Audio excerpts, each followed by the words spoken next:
How to recover Fifth Third Bank username. First of all, open your web browser and go to the official Fifth Third Bank website.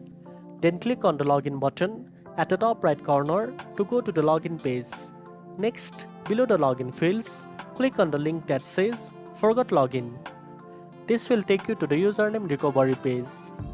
Now, you will need to verify your identity by entering your last name, social security name, zip code, and account or card number.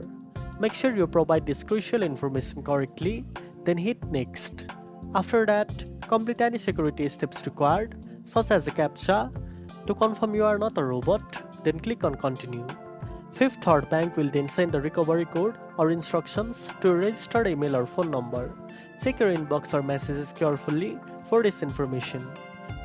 Enter the code you received on the website when prompted and submit it to verify your identity. Once verified, you will either see your username displayed on the screen or receive it via email or text message.